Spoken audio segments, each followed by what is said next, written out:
Text book movements का chapter number 3 लेने वाले हैं, that is Eswaran the story teller. It's a story about Eswaran. ये स्टोरी अगर किसी की बात करें तो वो ईश्वरन की स्टोरी है। और ईश्वरन को क्या शौक है? तो ईश्वरन का सिर्फ और सिर्फ एक ही शौक है कि वो हमेशा ही मनगढ़ंत कहानियां बनाता रहता है। अब उसकी ये कहानियां मनगढ़ंत है या सच में होती है, बस वही जानने के लिए आपको देखना पड़ेगा Eswaran the story teller. So without any delay, let's go for the very first one. The story was narrated to Ganesh by a young man Mahendra by name. He was a junior supervisor in a firm which offered on hire supervisors at various types of construction sites. अब यहाँ पे जो अपना main character है ईश्वरन के अलावा वो है महेंद्र। महेंद्र ये सारी चीजें बता किसे रहा है? तो महेंद्र जो कुछ भी उसके साथ घटा है वो सारी की सारी बातें बता रहा है गणेश को। ओके, अब ये महेंद्र है करता क्या है? तो जो भी अपने महेंद्र है वो एक सुपरवाइजर है, वो एक बड़ी सी फर्म में वो सुपरवाइजर है और अलग अलग जगहों पे जो जहां पे वो कंस्ट्रक्शन साइट वगैरह वो चलती रहती है वहां पे जाके उनको कुछ ना कुछ सुपरवाइजर का काम करना रहना पड़ता है। Factories, bridges, dam and so on. कभी फैक्ट्री का कंस्ट्रक्शन चल रहा है तो वहां पे चले गए, कभी ब्रिज या डैम्स का कंस्ट्रक्शन चल रहा है तो वहां पे चले गए। Mahendra's job was to keep an eye on the activities at the work site। बस वो सुपरवाइजर है तो सुपरवाइजर करता क्या है? ज्यादातर सुपरवाइजर एक ही काम करता है, keep an eye on the activities at the work site। तो वर्क साइट पे जितने भी काम चलते रहते हैं उन सारी की सारी चीजों पर निगरानी रखने का काम महेंद्र कैसे करता है। He had to keep moving from place to place every now and then as ordered by his head office। अब हेड ऑफिस से जो कोई भी जगह पे महेंद्र को जाने के लिए बोला जाएगा उस जगह पे महेंद्र को जरूर से जाएंगे, क्योंकि उनकी जॉब ही है to move from one place to another, from a coal mining area to a railway bridge construction site. कभी कभार तो ऐसा भी होता है कि उनको कोल माइनिंग वाली जगह पे भी जाना पड़ता है, जहां से कोयले की खदान जिसे हम बोलते हैं तो कोयलों की खदान में भी जाना पड़ता है, या कहीं पे रेलवे ब्रिज बन रहा है तो उस कंस्ट्रक्शन साइट पर भी उनको जाना पड़ता है। From there after a few months to a chemical plant which was coming up somewhere. Okay, और कभी बार को केमिकल या जो केमिकल प्लांट होता है वो केमिकल प्लांट के जो कंस्ट्रक्शन का काम चलता है तो केमिकल प्लांट का जो कंस्ट्रक्शन हो रहा होता है ऐसी कोई डेजर्ट, ऐसी कोई गिराने वाली जगह पर भी महेंद्र को सुपरवाइजिंग के लिए जाना पड़ता है। तो ये था महेंद्र का कंप्लीट ब्रीफ कि वो क्या काम करता है और वो क्यों एक जगह से दूसरी जगह पर घूमता रहता है। चलिए, he was a bachelor। वैसे देखा जाए तो he was a bachelor। I will surely not come between you and the screen, just you can concentrate upon the screen। Okay, तो he was a bachelor। वैसे देखा जाए तो वो एक बैचलर था। His needs were simple and he was able to adjust himself to all kinds of odd conditions। अब देखिए, अब जब भी कभी कंस्ट्रक्शन साइट में जाएंगे तो ज्यादातर कहाँ क्या होगा कि वहां तो हमेशा आपको ऑड सिचुएशंस ही मिलेंगी। अगर आपका पूरा फैमिली वहां पे जा रहा है तो नहीं, आपको काफी दिक्कत आने वाली है, लेकिन महेंद्र को ऐसी कोई दिक्कत आती नहीं है, भले ही वो ऑड जगहों पे जाता हो। क्यों नहीं आती? Because he was a bachelor. वो तो बैचलर था तो वो तो यहाँ से वहां से यहाँ आराम से घूम फिर सकता था और कोई भी ऑड कंडीशन में वो रह लेता था।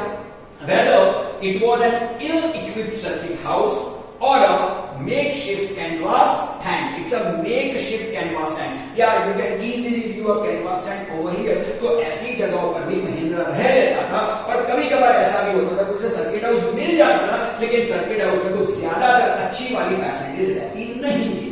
भले ही कोई फैसिलिटी हो या कोई फैसिलिटी ना हो, भले ही सर्किट हाउस में रहना पड़े या भले ही ऐसे कोई कैनवास टेंट में रहना पड़े, वो आराम से वहां पर रह लेता था।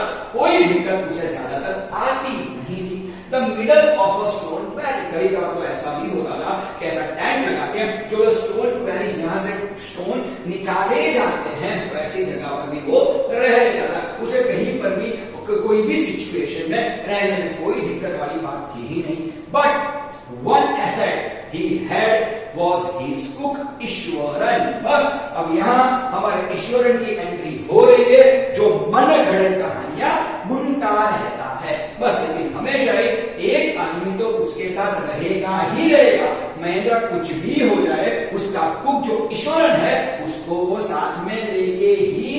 देखा, the cook was quite attached to Mahendra and followed him uncomplainingly wherever he was posted. बढ़िया वाली बात यह है कि यह महेंद्रा और उनका कुक जो कोई भी ईश्वरन है वो काफी जेलस हुए होते हैं, राइट। इसकी वजह से होता क्या है, तो दोनों में अच्छी बनती है, दोनों में अच्छी पटती है, ओके। तो जहां कहीं भी महेंद्रा जाता है वहां किसी भी टाइप की कंप्लेन किए बिना ईश्वरन भी पहुंच जाता है। कोई भी और सिचुएशन हो तो ईश्वरन उनके साथ रह लेता है, उसे कोई दिक्कत नहीं आती। उसका भी कुछ महेंद्रा जैसा ही है, वो भी शायद मैच करे, वो भी किसी से मिलता जुलता ज्यादा है नहीं, तो दोनों की आपस में अच्छी खासी पड़ती है और कहीं पे भी जाना हो तो ईश्वरन उसके साथ ही रहता है। He cooked for Mahendra, अगर कुक है तो ऑब्वियसली कुक तो करेगा ही। उसके अलावा ये क्या करता है, washed his clothes and chatted away with his master at night, okay. और महेंद्र के जो भी कपड़े वगैरह रहते हैं उसको धोने का भी वो काम कर लेता है, और रात को उनका मालिक यानी कि महेंद्र और उनका नौकर यानी कि ईश्वरन दोनों साथ में बैठ के देर तक गप्पे लगाते रहते हैं। He could weave out endless stories and anecdotes. Anecdotes का मीनिंग क्या होता है, तो anecdotes माने चुटकुले on varied subjects, okay. Eswaran की सबसे बड़ी यूएसपी क्या थी, तो ईश्वरन की भाई सबसे बढ़िया वाली यूएसपी वही थी कि वो कोई किसी भी जगह पर कहीं पर भी अपनी कहानियां पूर्ण सकता था, वो बहुत स्टोरीज कहता था, ओके। इसीलिए तो लेसन का नाम ईश्वरन द स्टोरी टेलर रखा गया है। और दोबारा दूसरी अच्छी बात ये थी कि किसी भी सिचुएशन पर वो एनेक्डोट्स माने क्या, चुटकुला, किसी भी सिचुएशन पर वो बढ़िया वाला चुटकुला सुना देता था, ओके। तो क्या होता था कि महेंद्र जब भी काम से थक हार कर घर आता था तो यार ईश्वरन के साथ मजे से बैठता था, ईश्वरन की मजेदार बातें सुनता था, और कभी कभार ईश्वरन से एनेक्डोट से जोक भी सुनाता रहता था, तो मजा दोनों का था ही था, ओके। तो बस कुछ इस तरह से उन दोनों का चल रहा था। Eswaran also had an amazing capacity to produce vegetables and cooking ingredients seemingly out of nowhere. अब ईश्वरन की एक और क्वालिटी है, ओके, या बिल्कुल बिल्कुल बिल्कुल उसको मैजिशियन जैसी क्वालिटी उसके पास। वो क्या करता है, ओके, भले कितनी भी डेजर्टेड वाली जगह क्यों ना हो, भले कहीं पे वीराने में उन लोगों को शिफ्ट क्यों ना होना पड़ा हो, वो कहीं से भी जाकर वेजिटेबल्स लेके आ जाता था, और कुकिंग के सारे इंग्रेडिएंट्स हमेशा ही उसके पास रहते थे। कभी कभार ऐसा होता है कि हमारे घरों में क्या होता है कि जब भी मम्मी को हम बोलेंगे ना मम्मी ये बना के दो, तो मम्मी बोलेगी कि नहीं ये चीज तो नहीं है, ओके। अब मम्मी को बोलेंगे मम्मी आज मेरे को ये खाना है, मम्मी क्या बोलेगी इसके लिए तो प्री प्लानिंग करना पड़ता है, ओके। लेकिन ईश्वरन कभी भी किसी भी चीज में अपने मालिक को यानी महेंद्र को कोई भी बात का मना नहीं करता था। कोई भी इंग्रेडिएंट हो, कोई भी वेजिटेबल्स हो, कहीं से भी वो मैनेज कर लेता था, सीमिंगली आउट ऑफ नोवेयर, या सीमिंगली आउट ऑफ नोवेयर। जब हमको ऐसा लगे कि या तो इम्पॉसिबल ये सारी चीजें मिलना, लेकिन फिर भी ईश्वरन वो सारी चीजें वहां पे मैनेज कर लेता था। In the middle of a desolate landscape, desolate माने जो सबसे दूर दराज की जो जगह रहती है उसे हम डिसोलेट बोलेंगे, डिसोलेट लैंडस्केप, ओके, या बैरन जगह जिसे बोल सकते हैं, desolate landscape with no shop visible for miles around, जहां पे दूर दूर तक कई सारे किलोमीटर तक अगर कोई शॉप ना भी हो फिर भी ईश्वरन सब कुछ मैनेज कर सकता था। He would miraculously conjure up the most delicious dishes made with fresh vegetables within an hour of arriving at the zinc sheet shelter at the new workplace. Yeah, it is called zinc sheet shelter. Okay, भले ऐसी जगह पर दोनों को रहने की बारी आ जाए तो दोनों बड़े आराम से वहां पर रह सकते हैं, लेकिन ईश्वरन की सबसे बढ़िया वाली बात यह है कि वो बहुत सारे फ्रेश वेजिटेबल्स को इंक्लूड करके बस आधे घंटे भर में ही वो सारी चीजें बना लेता था, और जितनी भी चीजें ईश्वरन बनाता था वो सारी की सारी बहुत ही डिलीशियस है। तो इसे हम बोल सकते हैं कि Eswaran was like a magician, okay, he was like a magician to Mahendra, क्योंकि खाने में कभी भी ईश्वरन की वजह से महेंद्र को कोई परेशानी, कोई दिक्कत आई तो नहीं। चलिए थोड़ा आगे और बढ़ते हैं। Mahendra would be up early in the morning and leave for work after breakfast, carrying some prepared food with him. Okay, ज्यादातर महेंद्र करता क्या है, तो महेंद्र को तो आप जानते हो सुपरवाइजर की जॉब, तो सबसे पहले जब भी लेबर्स आएंगे उससे पहले महेंद्र को वहां पे पहुंच ही जाना है। जितने भी लेबर्स होंगे सभी को कुछ ना कुछ काम तो देना ही पड़ेगा उसको, ओके। तो क्या करता है कि हमेशा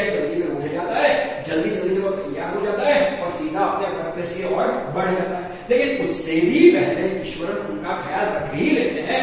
क्यों? क्योंकि ईश्वरन उनके लिए ब्रेकफास्ट बना के तैयार रखते हैं। जब महेंद्र जॉब के लिए जा रहे होते हैं तो उनको एक टिफिन भी वो थमा देता है। ओके, तो महेंद्र को खाने पीने में तो बिल्कुल ही दिक्कत नहीं आती। Meanwhile, Ishwaran would tidy up the shed, wash the clothes, and have a leisurely bath. क्या बात है। ओके, यहाँ पे एक चीज और बताइए कि मीनवाइल ईश्वर क्या करेंगे, तो पूरे शेड को जहां पे उनको रहने की जगह दी गई है, कई बार अच्छी जगह वो होती नहीं है, ज्यादातर वो अच्छी जगह होती नहीं है, तो वो सारी जगह को साफ सुथरा रखते हैं। उनके जो क्लोथ्स होते हैं उसको वो धो देता है। और लेजरली बात, एक चीज में ईश्वरन का नंबर आता है कि वो आराम से, बड़े आराम से नहाता रहता है। ओके, उसे नहाने में ज्यादा ही टाइम लगता है। तो सबसे पहले वो क्या करेगा, महेंद्र के लिए टिफिन वगैरह जो भी खाना कुछ बनाना होता है वो बना देता है, लेकिन आराम से नहाएगा। ओके, 12-1 बजे आराम से आधे घंटे के लिए उसे नहाना तो है ही, तो वो लेजरली बात लेता रहता है, बहुत बढ़िया से नहाता है, ऐसा हम बोल सकते हैं। ओके, बोल सकते हैं pouring several buckets of water over his head, muttering a prayer all the while. Okay, वो क्या करता है, तो तकरीबन 2-4 बकेट पानी तो अपने सर पे उड़ाल ही देता है। उसके अलावा जब वो नहा रहा होता है तो वो साथ में भगवान का नाम भी उसी टाइम पे ले लेता है। It would be lunch time by then, और बस जैसे ही वो नहा लेगा बस उसको भूख लग ही जाती है और उसका इतना टाइम चला जाता है कि लंच का टाइम भी हो चुका होता है।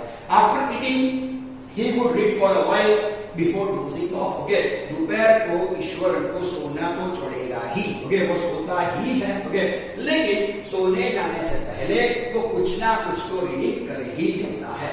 The book was usually some popular Tamil thriller running to hundreds of pages. Okay, yes, Eswaran को बुक्स पढ़ने की बड़ा शौक है उसे बुक्स पढ़ने का।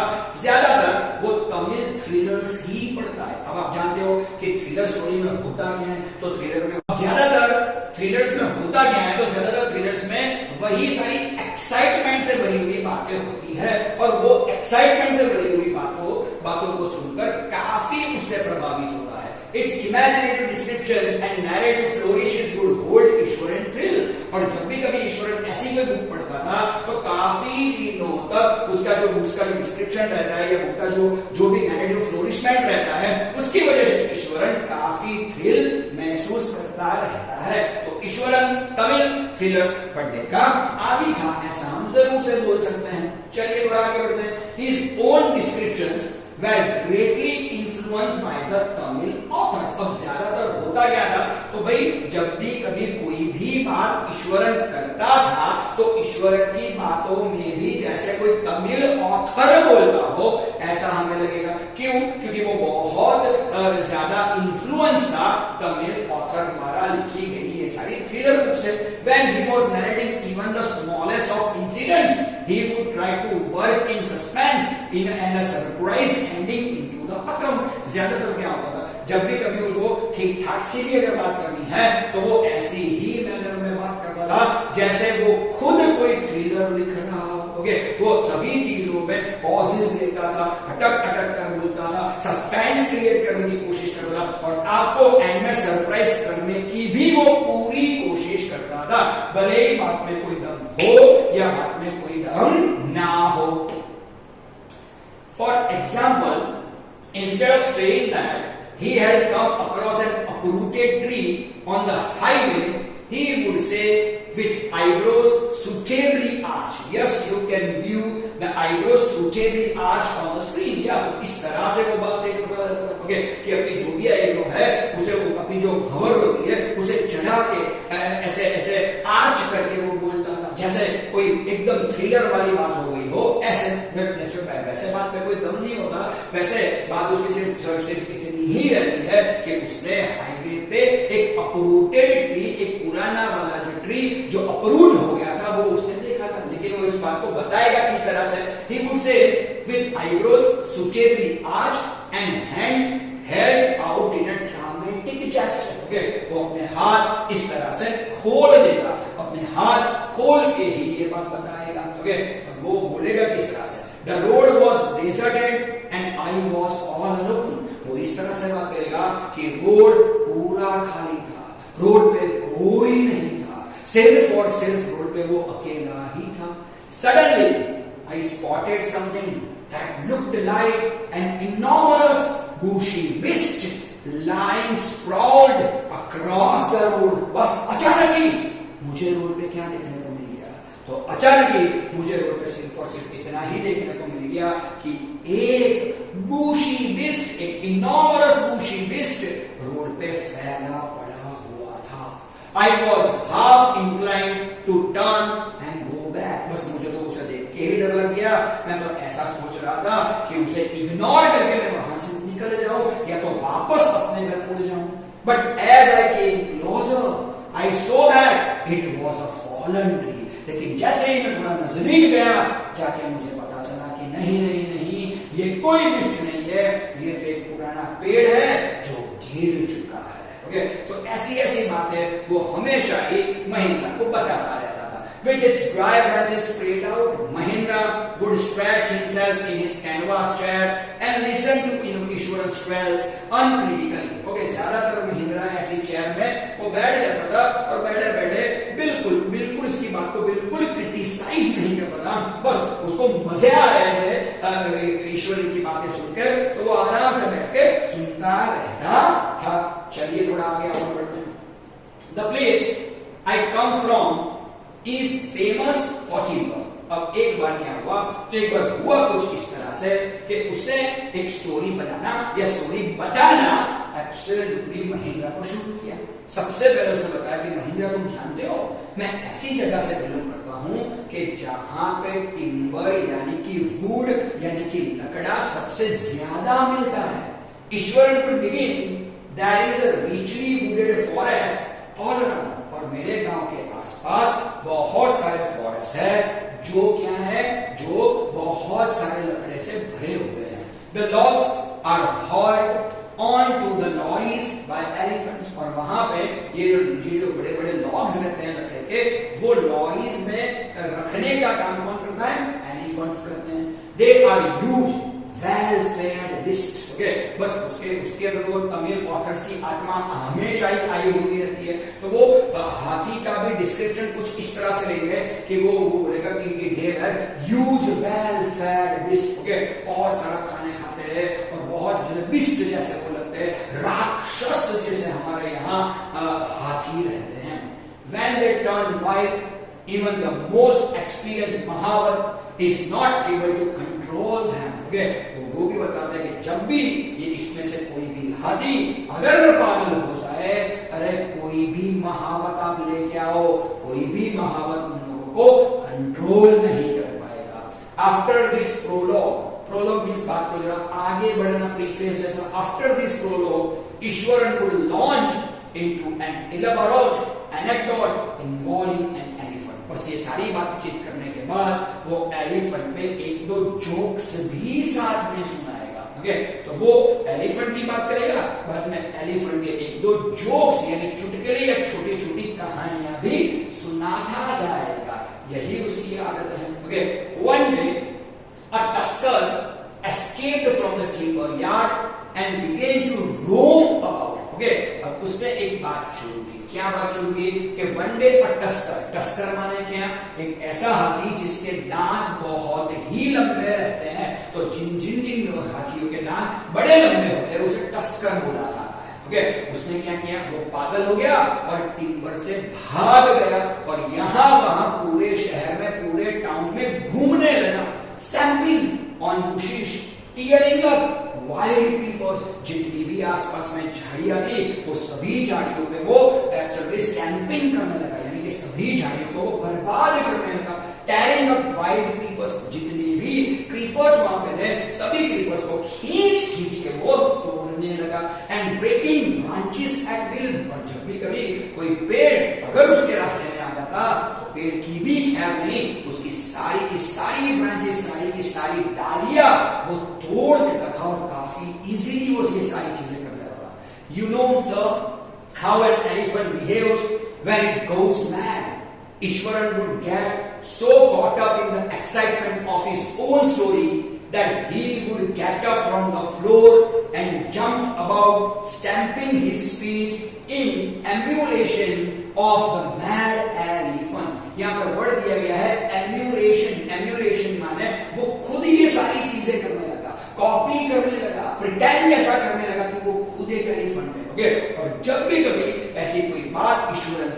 है तो ईश्वरन क्या करता है, जैसे वो खुद एक पागल हाथी हो ऐसे वो अपनी जगह से खड़ा हो गया, वहां से वो भी जंप करने लगा, सारी चीजों को स्टैंपिंग करने लगा, जोर जोर से अपने पैर पटकने लगा, और जैसे वो खुद एक पागल सा हाथी हो ऐसा वो बिहेव करने लगा। तो हमेशा ही ईश्वरन की आदत रही है कि वो वर्च्यूज और परफॉर्मेंस देता रहता है। The elephant reached the outskirts of a town. हुआ क्या, तो जो कोई भी एलिफेंट था वो सीधा भाग के कहां पे आ गया, आउटस्कर्ट्स ऑफ द टाउन के आउटस्कर्ट्स तक वो तो पहुंच गया। Breaking the fences down like matchsticks, और बहुत सारी फेंसेस वहां पे लगी हुई थी, बहुत सारे बार्ब वायर्स वहां पे लगे हुए थे, लेकिन वो फेंसेस, वो बार्ब वायर्स उसे कहां रोक पाएंगे, वो तो माचिस की तीलियों की तरह उसे तोड़ता जा रहा था। देख सकते हैं आप कि ईश्वरन किस तरह से अपनी स्टोरी टेलिंग करता है, वो बढ़िया तरीके से किसी भी बात को रिप्रेजेंट कर सकता है। इन्हीं सब बातों से हमें पता चल सकता है। He would continue. It came into the main road and smashed all the stalls selling fruits, mud pots and clothes. Okay? और अचानक ही वो कहां पे आ गया, तो अचानक ही वो रोड पे आ गया, मेन रोड पे आ गया। जितने भी स्टॉल्स थे जो वहां पे वेजिटेबल्स और फूड सेल कर रहे थे, सबको उसने बिखेर के रख दिया। ओके, तो जहां तक ईश्वरन बताता है कि जितने भी स्टॉल्स थे, या वो वेजिटेबल्स के स्टॉल्स हो, या फूड्स के स्टॉल्स हो, या मड पॉट्स के स्टॉल्स हो, या क्लोथ्स के, वो जितने भी स्टॉल्स थे, ओके, सारे के सारे उसने स्मैश कर दिए, बर्बाद कर दिए।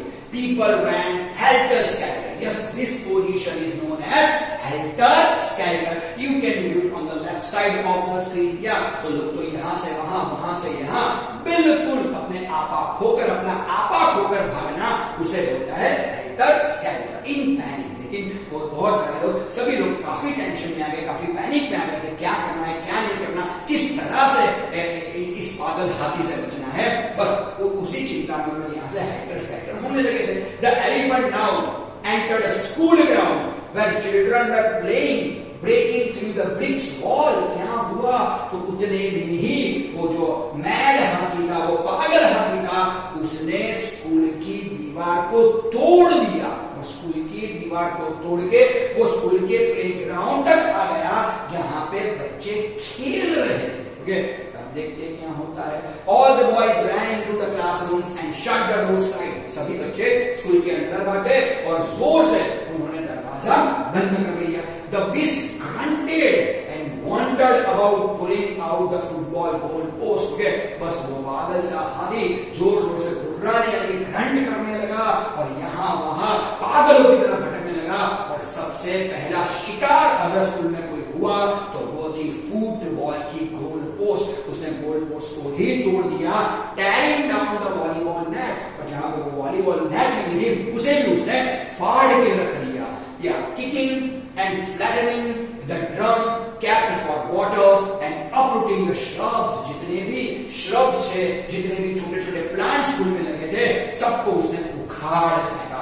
एक पानी का ड्रम भी वहां पर रखा था, उसने उस पानी के ड्रम को किक कर दिया, और उसके बाद उस पर उसने पैर रख दिया। जैसे ही वो प्लास्टिक के ड्रम पे एलिफेंट ने अपना पैर रख दिया, इट वॉज फ्लैटन, पूरा फ्लैटन हो चुका था वो उस टाइम पे। Meanwhile, all the teachers had climbed up to the terrace of the school building. क्या बात है, ओके, वो बताते हैं कि स्कूल के बच्चे उनके अंदर घुस गए, और स्कूल के टीचर्स भाग खड़े कहां पे हुए, वो लोग भाग के पहुंच गए टेरेस पे, और टेरेस से ये सारी चीजें वो लोग देख रहे थे। तो टीचर्स भी हेल्पलेस थे, बच्चे भी हेल्पलेस थे, और ये पागल हाथी था वो तो स्कूल से जाने का नाम ही नहीं ले रहा था। देखते हैं कि क्या होता है। From there they helplessly watched the depredations माने क्या, अफरा तफरी का जो माहौल रहता है, वो depredations, okay, of the elephant, okay, और वहां से बस वो खड़े खड़े जो अफरा तफरी का माहौल जो एलिफेंट क्रिएट कर रहा था, वो हेल्पलेसली सभी लोग वहां पे देख रहे थे। There was not a soul below on the ground. बस एक भी बंदा वहां पे ग्राउंड पे नहीं था। अगर होता तो उसकी जान को बिल्कुल ही वहां पे खतरा हो जाता। The streets were empty, as if inhabitants of the entire town had suddenly disappeared. अगर देखा जाए तो पूरा टाउन वैसे खाली हो गया हो, ऐसा लग रहा था। एक भी बंदा ना तो स्कूल प्लेग्राउंड में दिख रहा था, ना एक भी बंदा पूरे टाउन में या मेन रोड पे कोई दिख नहीं रहा था, सिवाय इस पागल हाथी के, और कोई नहीं था। Okay, I was studying in the junior class at the time. Okay, अब उस टाइम पे अपना जो ईश्वरन है वो कहाँ पे पढ़ रहा था? जूनियर क्लास में पढ़ रहा था। जूनियर क्लास यानी माने वो तकरीबन 8 या 9 साल का ही रहा होगा, कुछ ज्यादा नहीं। Okay, and was watching the whole drama from the rooftop. मैं भी एक रूफटॉप पे वहां पे चढ़ गया था। ओके, और बैठा बैठा मैं पूरे ये जो हाथी जो ड्रामा क्रिएट कर रहा था ना, वो ड्रामा में बैठा बैठा वहां पे देख रहा था। I don't know what came over me suddenly. Okay, अचानक ही मुझे क्या हुआ मुझे ही पता नहीं चला। Okay, I grabbed a cane from the hands of one of the teachers and ran down the stairs and into the open. अब हुआ क्या? तो ईश्वरन यहाँ अपनी ही बहादुरी के किस्से को सुनाने लगा, और ये बहादुरी उसने की कब थी? जब वो जूनियर क्लास में था, तब की ये बात कर रहा है। Okay, वो सीधा ही दौड़ के कहां पहुंच गया? तो सीधा ही उसने टीचर के हाथ से केन ले ली। उसने टीचर को बोला आप चिंता मत करो, बस आप जो केन हम पे यूज करते हो ना, वो केन वाली स्टिक हम मुझे दे दो टीचर जी, आप यहाँ पे खड़े रहो, मैं जाके ऐसे ठीक करता हूँ। ओके, उसने टीचर के हाथ से वो केन वाली स्टिक ले ली, सीधा ही वो नीचे गया, दरवाजा खोला और जाके जो ग्राउंड था जहां पे वो हाथी बिल्कुल ही तबाही मचा रहा था, उसके सामने जाके खड़ा हो गया। क्या बात है भाई। The elephant grunted and menacingly swung a branch of a tree which it held in its trunk. Okay, जैसे ही हाथी ने मुझे देखा वो तो बिल्कुल पागल सा हो गया था।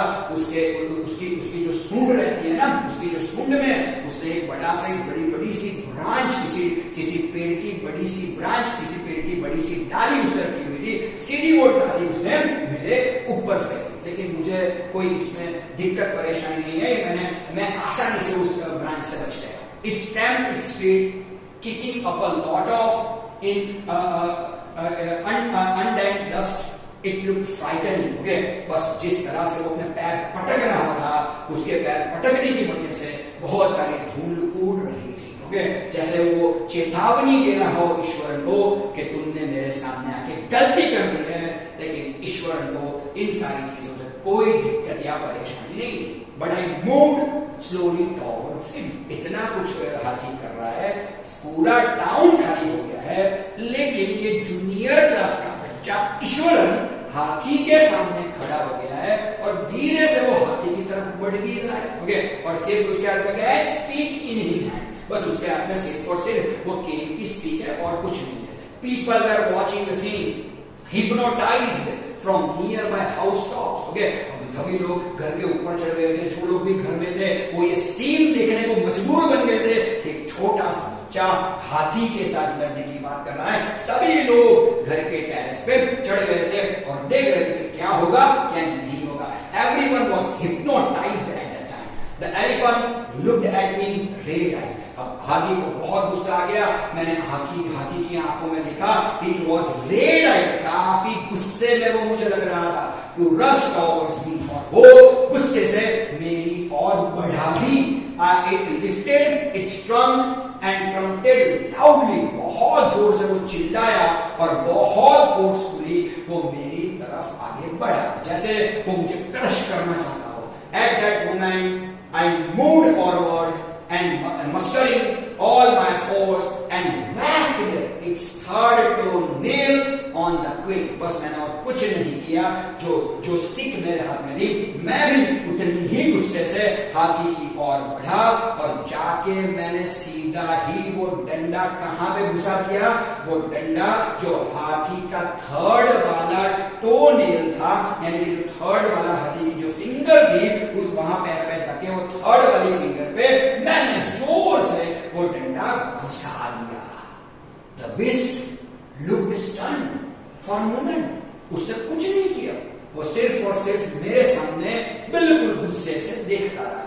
Then it shivered from head to foot and collapsed. और बाद में वो तो पूरा शिवर करने लगा पूरा शेक करने लगा, उसके शरीर में बिल्कुल सी धुजारी सी कुछ छूट गई और वो वहां पे गिर पड़ा। ओके, सिर्फ और सिर्फ एक केन स्टिक से एक जूनियर क्लास के बच्चे ने इस पागल हाथी को हरा दिया और वो जूनियर बच्चा और कोई नहीं, अपना ईश्वरन था। ये मैं नहीं कहता, ईश्वरन खुद कह रहा है। Okay, at this point Eswaran would leave the story unfinished. बस इतना बोल के ईश्वरन वहां से खड़ा होकर चला गया। अब ऐसे पॉइंट पे जहां पे हाथी गिर गया, आप पूछोगे कि भाई जूनियर क्लास का बच्चा एक छोटी सी लकड़ी मार के किस तरह से हाथी को हरा गया, ये क्यूरियोसिटी आपको रहेगी। लेकिन वो क्यूरियोसिटी बढ़ा के वहां से चला गया and get up mumbling, I will be back after lightening the gas and warming up the dinner. Okay? और जाते जाते ये बोलता रहता कि क्या बातें कराते रहते हो यार, मुझे तो खाना बनाना होता है, मुझे तो डिनर बनाना होता है, चलो मैं फटाफट खाना बना लेता हूँ, फटाफट खाना गर्म करके जाता हूँ। ठहरो ठहरो ठहरो, कितनी बातें करते हो। बस महेंद्र तो वहां पे बैठा हुआ है, वो तो कुछ भी नहीं बोल रहा। लेकिन ईश्वरन की आदत है, जब भी किसी भी स्टोरी के पीक पे पहुंचेगा वो उसे छोड़ के चला जाएगा, ताकि जब वो वापस आए तब महेंद्र उससे बात शुरू करे। ये भी कोई कम कलाकार नहीं है अपना। Mahendra who had been listening with rapt attention. Rapt attention माने paying huge attention that we can say. With rapt attention would be left hanging. और बस वो हमेशा ही, महेंद्र बोलते हैं, वो हमेशा ही बीच रास्ते में मुझे इसी तरह लटका के हर स्टोरी में चला ही जाता था। When he returned, Ishwaran would not pick up the thread of the story right away. Okay, अब जब आता है तो वो शांति से बैठ के खाने लगता है अपने मालिक के साथ। ओके, महेंद्र को लगता है कि अभी कुछ बोलेगा, अभी कुछ बोलेगा, लेकिन वो कभी भी कुछ बोलता ही नहीं है। वो स्टोरी शुरू ही नहीं करता। जब तक महेंद्र नहीं पूछेगा तब तक ईश्वरन बताएगा नहीं। बहुत बड़ा कलाकार है ये आदमी। Mahendra would have to remind him that the conclusion was pending. Okay, और बाद में धीरे से महेंद्र खाते वक्त बोलेंगे कि काफी टाइम हो गया, बाद में हाथी का क्या हुआ, conclusion is still pending। अब बताओ भी, बता भी दो भाई। Well, a veterinary doctor was summoned to revive the animal. Ishwaran would shrunk casually. 2 days later, it was laid away by its Mahavat to the jungle. बस उसके बाद क्या करें, उसके बाद क्या, कहानी खत्म हो गई।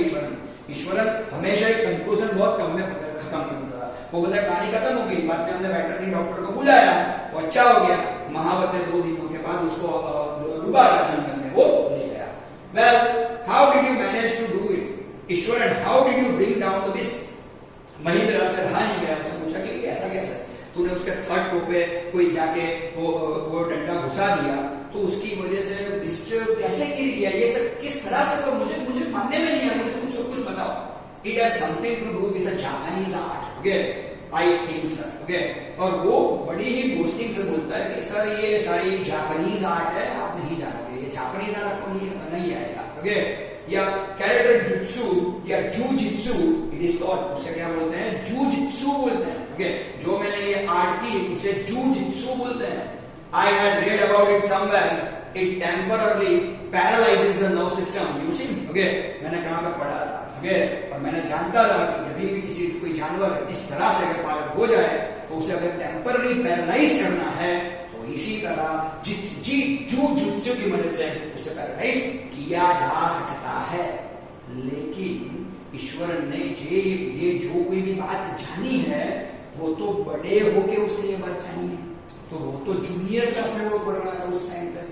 तो उसने क्या किया कि जूनियर क्लास में ऐसी ही कोई घटना घटी होगी, लेकिन उस टाइम पे ऐसा कुछ हुआ होगा कि जो भी हाथी था उसको किसी महावत या जो स्किल्ड पर्सन इसके रहते हैं उन्होंने उस हाथी को कंट्रोल में ले लिया होगा। लेकिन आगे जाके ईश्वरन ने ऐसा कुछ सुना होगा कि there is an Japanese art जिसे बोल सकते हैं जूजित्सु, जिसमें कितना भी पागल हो गया हुआ एनिमल क्यों ना हो उसे कंट्रोल में ले सकते हैं। बस तो उसने वो अपनी बचपन वाली जो भी कहानी है उसे जूजित्सु के साथ रिलेट कर ली और अपने आप को हीरो बना लिया।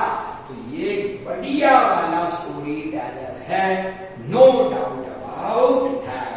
बस आज के वीडियो में इस पागल हाथी के साथ हम खत्म करेंगे, लेकिन बहुत जल्द ईश्वरन स्टोरी टेलर के पार्ट 2 के साथ मैं बहुत जल्द